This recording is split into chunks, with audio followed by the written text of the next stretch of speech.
ప్రభువైన యేసుక్రీస్తు పరిశుద్ధ నామములో మరి మీ అందరికీ వందనాలండి. దేవుడు ఇచ్చిన ఈ చక్కని సమయాన్ని బట్టి ప్రభువుని స్తుతిస్తున్నాను. అయితే ఈరోజు చక్కని విషయాన్ని మరి మీతో పంచుకోవాలని ఆశపడుతున్నాను. ఏమిటంటే మరి దేవుడు మరి మనుషులను సృజించి స్త్రీనిగా పురుషునిగా చేసి వారిరువురిని జతపరిచి భార్యాభర్తలుగా దేవుడు వారిని జతపరిచాడు. అయితే ఈరోజు భార్యాభర్తలు మరి మధ్య బంధం మరి బలంగా ఉండాలన్నా, సంతోషంగా ఆనందంగా ఉండాలన్నా, మరి అనేక మందికి ఆదర్శంగా ఉండాలన్నా వారి కొన్ని లక్షణములు కలిగి ఉండాలి. అవి వాక్యానుసారమైనవిగా ఉండాలి. రెండు లక్షణాలు కలిగి ఉండాలి. ఏంటి ఆ లక్షణాలంటే మరి భర్త మరి ప్రేమించేవాడిగా ఉండాలి. అలాగే భార్య భర్తకు లోబడే దానిగా ఉండాలి. ఈ రెండు లక్షణాలు వారు కలిగి ఉంటే అది వారి యొక్క మరి దాంపత్య జీవితం మరి ఎంతో ఆనందంగా ఆహ్లాదకరంగా ఉంటుంది. అయితే ప్రియమైన దేవుని వారలారా, మరి మొదటిగా భర్త ఏం చేయాలంటే మరి భర్త ప్రేమించాలి,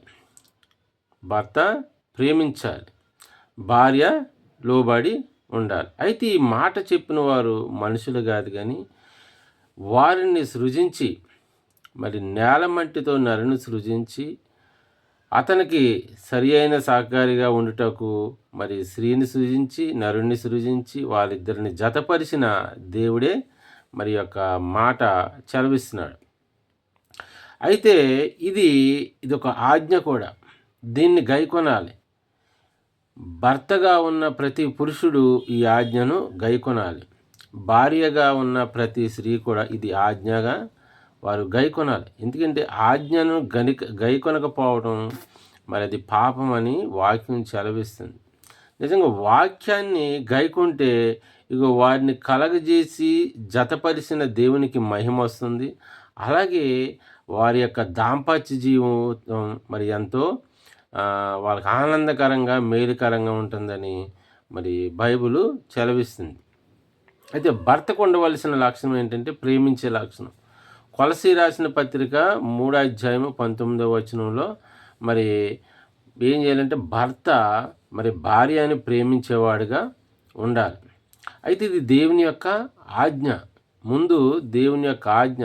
దేవుడే చెప్పాడు, భర్తలారా మీ భార్యలను ప్రేమించుడి అని చెప్పాడు. ఇది ప్రతి ఒక్క పురుషుడు యొక్క మరి ఆజ్ఞను కంపల్సరిగా మరి గైకొనేవాడుగా ఉండాలి.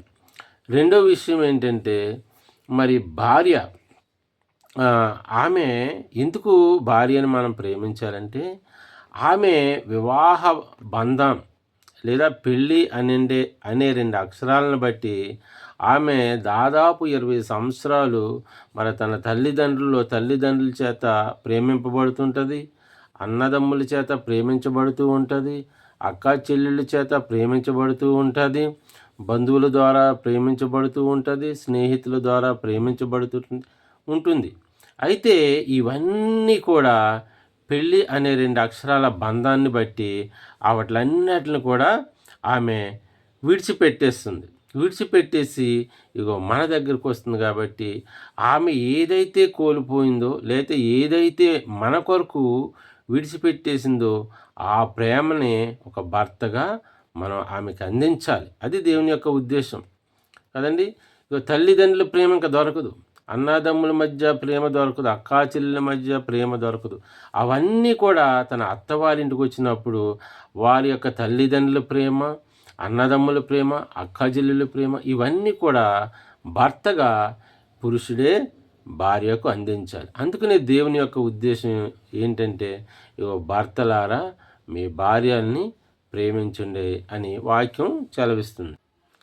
అయితే ఆ ప్రేమ మన శరీరాన్ని, తన సొంత శరీరమును ఎలాగూ ప్రేమించుకుంటాడో అలాగే తన భార్యను కూడా ప్రేమించాలని వాక్యం చదివిస్తుంది కదండి. మన సొంత శరీరాన్ని మనం ఎంతగానో ప్రేమిస్తాం. దానికి ఏమాత్రం కూడా మనం హాని కలిగించం. హాని కలిగించుటకు ఒప్పుకోం కూడా. దాన్ని మనం ఎంతో భద్రంగా కాపాడుకుంటుంటాం. అది ఎంత నల్లగా ఉన్నా, అది ఎంత కర్రుగా ఉన్నా, అది ఎంత ఎర్రగా ఉన్నా సరే, అది ఏ రంగులో ఉన్నా సరే, దాన్ని మనం ఎంతో మన శరీరాన్ని మనం ప్రేమించుకుంటాం. అలాగే భార్యను కూడా పురుషుడు తన సొంత శరీరం వలె ప్రేమించాలని వాక్యం సెలవిస్తుంది. వివాహం అనే బంధం ద్వారా వారిరువురు కూడా ఏక శరీరులుగా మారిపోతాడు. అప్పటి నుంచి భార్య భర్తలో సగభాగమై ఉంటుంది. కాబట్టి తనని తన సొంత శరీరం వలె ప్రేమించాలి. ఆమె ఎలాగున్నా సరే, కొంతమంది అయితే మరి వివాహమయ్యే వరకు ఎంతో మరి ఆతృతగా ఉత్సాహంగా వివాహం చేసుకుంటారు. వివాహం జరిగిన కొద్ది దినాలు గడుస్తున్న తరుణంలో అప్పుడు కొన్ని లోపాలు ఎత్తి చూపెడుతుంటారు. నీ ముక్కు బాగాలేదంటారు, నీ వంకర మొహం అంటారు, లేకపోతే నీ కళ్ళు ఎలాగున్నాయి అంటారు, నీ మూతి ఎలాగుందంటారు. అంటే అప్పుడు దాకా లేని గడిచే కొద్దీ భార్య పట్ల ప్రేమ తగ్గిపోయి ఆమెలో అనేకమైన లోపాలు చూపెడుతుంటారు ప్రియమైన వాళ్ళ. ఇవి దేవుని యొక్క ఆజ్ఞకు ఏమాత్రం కూడా మంచిది కాదు. దేవుని యొక్క ఆజ్ఞాన్ని మనం అతిక్రమించేవారుగా ఉంటాం. అలా చేయకూడదు. మన సొంత శరీరం అది ఎలాగున్నా సరే, మన శరీరాన్ని మనం ఎలా ప్రేమించుకుంటున్నామో అలాగే మన భార్యను కూడా మన సొంత శరీరం వలె ప్రేమించాలని దేవుని యొక్క ఆజ్ఞ. అలాగే మరి రెండో విషయం ఏంటంటే, భార్యని మనం సన్మానించాలి. ఆమెను ఎట్టి పరిస్థితుల్లో కూడా నిష్ఠూర పెట్టకూడదని వాక్యం చదివిస్తుంది. ఆమె మిక్కిలి ఆమె బలహీనమైన ఘట్టమని ఎరిగి ఆమెను మనం సన్మానించాలని వాక్యము చదివిస్తుంది కదండి. సన్మానించడం అంటే గొప్ప వ్యక్తులను కానీ మనకన్నా పెద్ద వారిని పిలిచినప్పుడు మనం ఏం చేస్తామంటే పూల దండలు వేస్తుంటాం, సాల్వాలు కప్పుతుంటాం. ఇది ఎదుటివారికి ఇచ్చే ఒక గౌరవం, సన్మానం. అయితే భార్య పట్ల అలాంటి సన్మానం కాదు, కానీ ఆమెను మనం ఎప్పటికీ ఆమెను గౌరవిస్తుండాలి. ఆమెను ఎప్పుడు మనం పొగుడుతూ ఉండాలి. ఆమెని ఆనందపరుస్తూ ఉండాలి. ఆమెను ఎట్టి పరిస్థితుల్లో కూడా మనం అవమానపరచకూడదు. ఎందుకంటే ఆమె మనకి, మన పిల్లలకి, మన తల్లిదండ్రులకి, మన సమస్తమునకు బాధ్యత వహిస్తుంది. నీకు నీ గౌరవాన్ని కాపాడుతుంది, నీ కుటుంబ గౌరవాన్ని కాపాడుతుంది, నీ ఇంటికి దీపంలా ఉండి నీకు నీ ఇంటికి వెలుగునిస్తుంది ప్రియమైన వాళ్ళ. అందుకనే భార్యను మనం ఎప్పటికప్పుడు గౌరవించాలి. అంతేగాని ఆమెను ఎట్టి పరిస్థితుల్లో కూడా బాధ పెట్టకూడదు. ఎందుకంటే నీకు కష్టం వస్తే ఆమె కన్నీరు కారుస్తుంది. నీకు బాధ వస్తే, నీకు దెబ్బ తగిలితే, నీ కుటుంబానికి ఏదైనా సమస్య వస్తే, నీ కుటుంబంలో ఎవరికైనా బాగపోతే ఆమె ముందుగా స్పందిస్తుంది. కాబట్టి మన సమస్తమునకు ఆమె మరొక బాధ్యతగా ఉంటుంది. కాబట్టి ఆమెను ఎట్టి పరిస్థితుల్లో మనం అగౌరవం పరచకూడదు, నిష్ఠూర పెట్టకూడదు, బాధ పెట్టకూడదని వాక్యం చదివిస్తుంది. అందుకని ఎప్పటికప్పుడు మనం ఈ భార్యని ప్రేమిస్తూ ఉండాలి, అలాగే సన్మానిస్తూ ఉండాలి, ఎప్పటికప్పుడు మనం గౌరవిస్తూ ఉండాలి ప్రియదేవి. ఇది దేవుని యొక్క ఆజ్ఞ, పురుషుడు చేయవలసిన ఈ పనులు. అయితే స్త్రీకు ఉండవలసిన లక్షణాలు ఏంటో ఒకసారి మనం అయితే ఎఫెసీకు రాసిన పత్రిక 5వ అధ్యాయం 24వ వచనంలో భార్యల గురించి, స్త్రీల గురించి ఇలాగ రాయబడి ఉంది. సంఘము క్రీస్తునకు లోబడినట్లుగా భార్యలు కూడా ప్రతి విషయంలోనూ తమ పురుషులకు లోబడవలెను. చూసారండి, ఇది భార్యలో అంటే ముఖ్యంగా స్త్రీలో ఉండవలసిన లక్షణం. తన పురుషునికి లేదా తన భర్తకి ఆమె లోబడి ఉండాలి. సంఘమునకు క్రీస్తు ఎలాగైతే శిరస్సుగా ఉన్నాడో అలాగే స్త్రీకి పురుషుడు శిరస్సు అయి ఉన్నాడని దేవుని యొక్క వాక్యము సెలవిస్తుంది. అయితే ప్రియమైన వాళ్ళారా, ఈ విషయంలో స్త్రీ కంపల్సరిగా ఈ ఆజ్ఞను ఆమె పాటించాలి. ఇది దేవుని యొక్క ఆజ్ఞ కూడా. ఈ ఆజ్ఞను అతిక్రమిస్తే అది పాపమని మనందరికీ తెలుసు. అయితే ఈ విషయంలో స్త్రీ తన పురుషునికి లోబడి ఉండాలి. ఈరోజు సమాజంలో చూస్తుంటే చాలా ఈ వాక్యానికి విరుద్ధమైన సంఘటనలు మనం ఎన్నో చూస్తున్నాం. కదండి. పురుషుల పట్ల అజమాయిషీ చేసే స్త్రీలున్నారు. పురుషుల్ని మరి లెక్క చేయని స్త్రీలున్నారు. పురుషుల మీద మరి ఏలుబడి చేసే స్త్రీలున్నారు. కానీ నిజంగా పురుషుడికి కుటుంబంలో అంతటి సామర్థ్యత లేకపోతే కుటుంబ బాధ్యతలు స్త్రీలు తీసుకుంటంలో తప్పులేదు. కానీ ఈరోజు చాలా మట్టికి పురుషుల్ని మరి చాలా చిన్నచూపు చూడటం, పురుషుల్ని అగౌరవంగా చూడడం, పురుషుల్ని చిన్నచూపు చూడడం, భర్తను ఏమాత్రం లెక్క చేయకపోవటం అలా చేస్తున్నారు చాలామంది స్త్రీలు. అది మంచిది కాదని వాక్యం సెలవిస్తుంది. నిజంగా కుటుంబం పట్ల మరొక బాధ్యత కలిగి కుటుంబం కొరకు కుటుంబాన్ని పోషించే పురుషుడికి మరి కంపల్సరిగా స్త్రీ ఆమె లోబడి ఉండటం, దేవుని యొక్క ఆజ్ఞను అనుసరించటమే అది దేవునికి మహిమ. ఒక స్త్రీగా నీకు కూడా అది ఎంతో గౌరవం అని వాక్యం సెలవిస్తుంది. చూడండి, మరి ఈ యొక్క ఈ శిరస్సుకు ఈ దేహం అంతటి మీద ఈ శిరస్సు ఎలాగైతే ఆధిపత్యం చేస్తుందో, ఈ శిరస్సు మీద లేకపోతే ఇక్కడ ఉండే ప్రతి డైరెక్షన్ బట్టి ఈ దేహం అంతా నడుచుకుంటుందో, అలాగే స్త్రీ కూడా తన భర్త డైరెక్షన్లో ఆమె జీవించాలి. ప్రతి విషయంలోనూ తన భర్తతోటి మరి భాగస్థురాలుగా ఉంటూ తన భర్త మాటను గౌరవిస్తూ భర్త చెప్పు చేతుల్లో నడటం స్త్రీకి అదెంతో గౌరవం అని వాక్యం సెలవిస్తుంది. అలాగే రెండో విషయం ఏంటంటే సామెతల గ్రంథం 12వ అధ్యాయము మరి 4వ వచనంలో భర్తకు భార్య మరి కిరీటంగా ఉండాలని వాక్యం సెలవిస్తుంది. నిజంగా ఆడపిల్లలు మరి తల్లిదండ్రులు ఇంట్లో ఉన్నప్పుడండి తల్లిదండ్రులకి కిరీటాలుగా ఉండాలి. వారి ప్రవర్తనలో కానీ వారి యొక్క తీరులో కానీ వాటి మాట తీరులో కానీ వాళ్ళు తల్లిదండ్రులకి గౌరవం తెచ్చేవారుగా ఉండాలి. తల్లిదండ్రులకి కిరీటాలుగా ఉండాలి.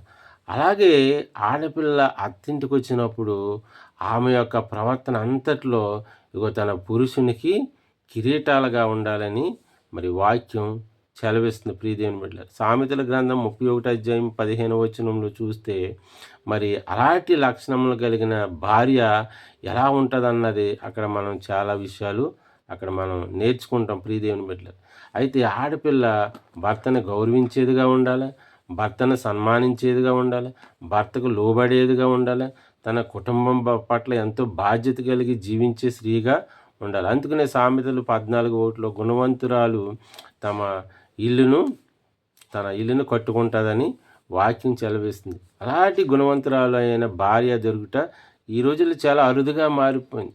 నిజంగా అలాంటి భార్య దొరికినోడు ఆమె మరి ముత్యము కంటే చాలా శ్రేష్టమైందని వాక్యం సెలవిస్తుంది. నిజంగా అలాంటి భార్య దొరికినోడు ఈ రోజుల్లో ఎంతో మరి అదృష్టవంతుడని మనం తెలుసుకుంటున్నాం. ప్రియదేవుని బిడ్డలు, అయితే ఈరోజు స్త్రీ ఉండే లక్షణాలు ఇవి ఉండాలి. భార్య భర్తకి లోబడి ఉండాలి, భర్తకి భార్య విధేయురాలుగా ఉండాలి, మరి సన్మానించేదిగా ఉండాలి. ప్రియమైన దేవుని బిడ్డలారా, అలాగే కిరీటంగా ఉండాలి. అలాగే మూడో విషయం ఏంటంటే మరి 1 కొరింథీ రాసిన పత్రిక మరి 7:10 ఇలాగ రాయబడింది. చదువుకుందాం వాక్యాన్ని. 1 కొరింథీలకు రాసిన పత్రిక 7వ అధ్యాయంలో ఇలాగూ రాయబడింది 10వ వచనంలో, మరియు పెండ్లి అయిన వారికి నేను కాదు, ప్రభువే ఆజ్ఞాపించేది ఏమనగా భార్య భర్తను ఎడబాయకూడదు, ఎడబాసిన ఎడల పెండ్లి చేసుకొనకుండా ఉండవలెను, లేదా తన భర్తతో సమాధాన పడవలెను. చూసారండి, ఇక్కడ చాలామంది మరి భర్తలు చాలామంది భార్యలు భర్తల మీద కోపమించి లేదా చిన్న చిన్న విషయాలకి చిన్న చిన్న గొడవలు పెట్టుకుని అది కొనలేదు ఇది కొనలేదు, కనీసం చిన్న చీర కొనలేదని కూడా తమ జీవితాన్ని నాశనం చేసుకునే స్త్రీలు ఈ సమాజంలో చాలామంది ఉన్నారు. ప్రియదేవుని వాళ్ళ నిజంగా దేవుని ఎరిగిన వారంటే వాక్యాన్ని మరి చదువుతున్న మీరు లేకపోతే వింటున్న మీరు ఎట్టి పరిస్థితుల్లో కూడా భర్తనే ఎడబాసి ఉండకూడదని వాక్యం సెలవిస్తుంది. ఎందుకంటే మనకు తెలుసు సమాజంలో పురుషుడు గల స్త్రీకి ఎలాంటి గౌరవం ఇస్తుందో ఈ సమాజం, అలాగే పురుషుడు లేని స్త్రీకి ఎలాంటి గౌరవం ఇస్తుందో, వారిని ఎలాగ చూస్తుందో ఈ సమాజం మరి మన అందరికీ తెలుసు. కాబట్టి వాక్యం చెప్తుంది, దేవుడు చెప్తున్నాడు, స్త్రీ ఎప్పుడు కూడా పురుషుణ్ణి విడవకూడదు అనే వాక్యం సెలవిస్తుంది.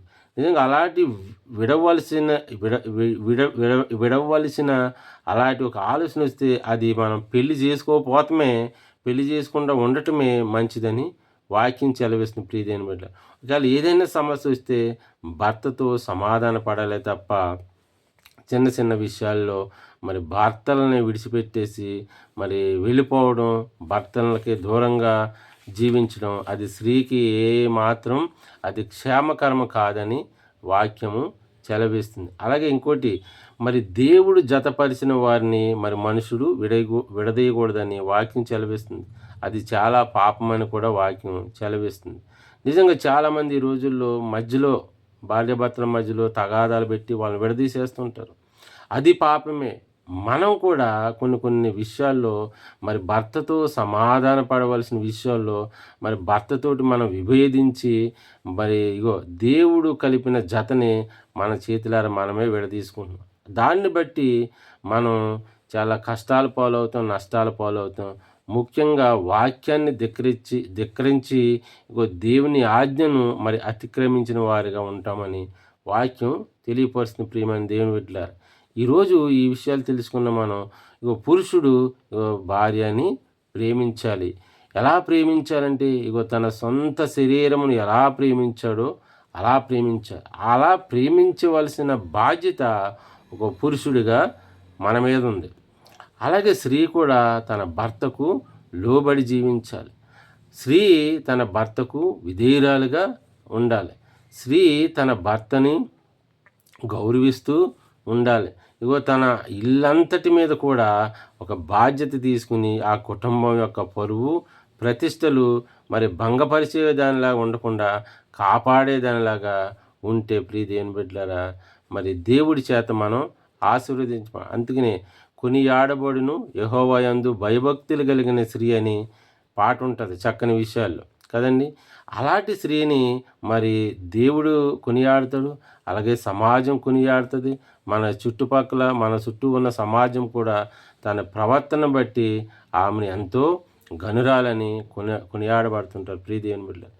ఈరోజు మనం ఈ విషయాలు అందరం ఆలోచించాలి. ఈ మాటలు దేవుడు మన హృదయాల్లో భద్రపరిచి ఫలింపజేయునుగాక. ఆమేన్.